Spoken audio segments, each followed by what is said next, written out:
Right, this is my video on how to change the fuel filter on a 1.5 DCI Nissan Qashqai. So we can see the four connectors there, and we can also see the connector for the fuel primer. So the first job is just to get the nuts off the fuel filter housing. I think that was a 13mm socket. So that's all pretty straightforward.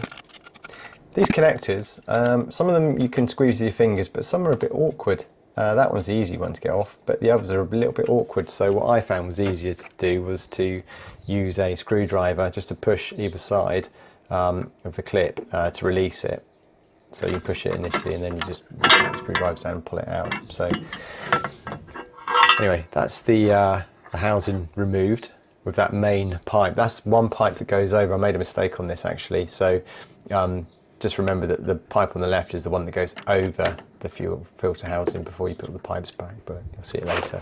So yeah, these are the pipes being removed. It's all fairly easy. It's a bit more difficult when you try and film with one hand and do the job with the other hand. So yeah, they're the screwdrivers just pushing either side of the connector, and then it just pulls off quite easily. I said in my previous video to do with rough starting on Qashqais, I'll leave a link on the end of this one, but basically try and get a Nissan filter. This was Fram. I used a Comline, but the word on the street is to use an original Nissan. Reason being, they're better built, the return valves are better, and also they don't leak air. Air gets into the system and proves problematic starting first thing in the morning. So I've used Comline, but if you can, get a Nissan filter.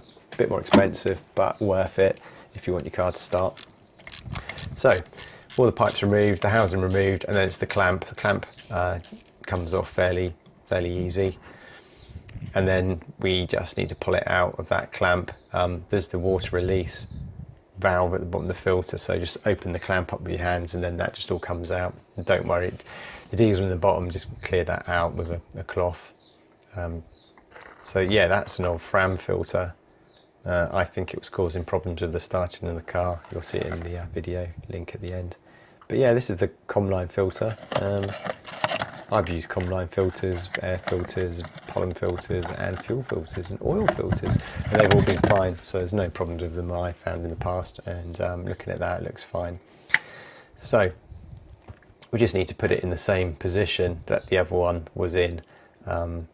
If you want, you can take note of the flow arrows, but I was pretty happy with just putting it in the same position as the previous one. Again, it's a little bit more difficult doing a camera without a tripod. Without a tripod will give you better angles normally, but this one's particularly bad because I'm not pointing at the fuel filter. So back to the fuel filter, and we've got it in there okay. Just a case of tightening up the clamp and then putting this back in with the housing, and then putting all the pipes back bar the bleed pipe and the big pipe on the left, going back to the bulkhead.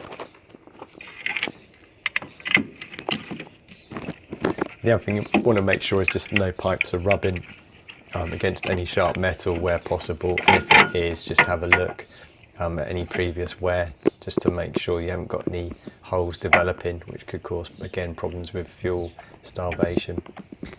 This is the pipe I should have left off because that goes over, and the one on the right also goes over, so my mistake. Pushing these pipes back on is simple, they go on really easy.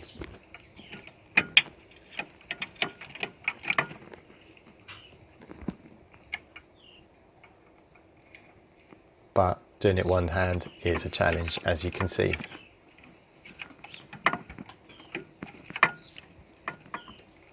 These are rubber protectors, which are quite good. You can just take those off and put them on the old filter to stop the fuel coming out before you dispose of it. So just line it up, get it straight, and then yeah, push, clicks into place. I pull them back on the click.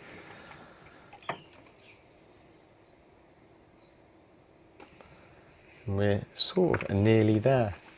I was going to write the date of this filter and the miles, because I think that's quite a nice touch when you come to look at the car. At least you can tell, if it's not you or someone else, they can tell the mileage that it was put on, and also the date, because I've got no idea when that Fram filter was done. I look at the book and it doesn't give detailed information on the service, so it's hard to work out how old it is.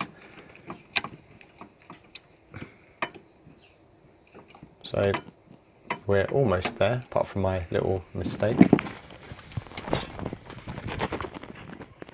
And this is the main bit that goes over, and there we go. There's a little bit of a problem with the pipe positioning. The two nearest to me, my hand, are fine. It's the one on the left and the one on the right for the bleed that need to go over that, not under it. I'll work it out in a minute. There we go. That one, I've already removed the one on the right, I think it is. Yeah. So here we go.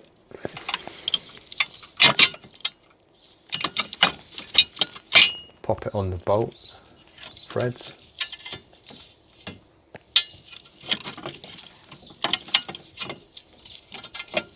Pushes down.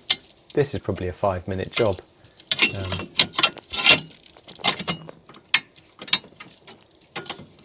Just getting that into position. Taking my time.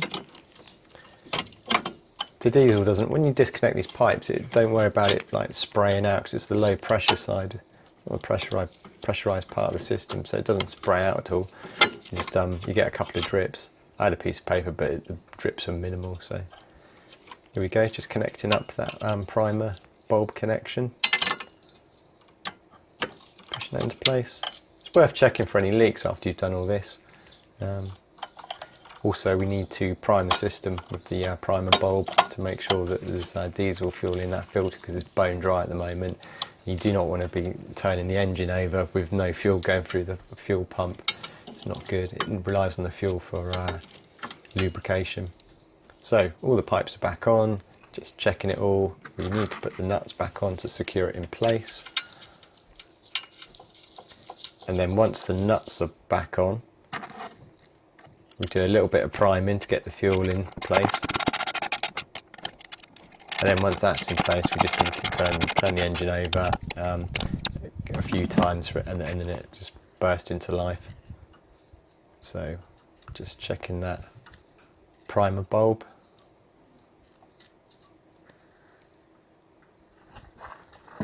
And then we're going to give it a few squeezes.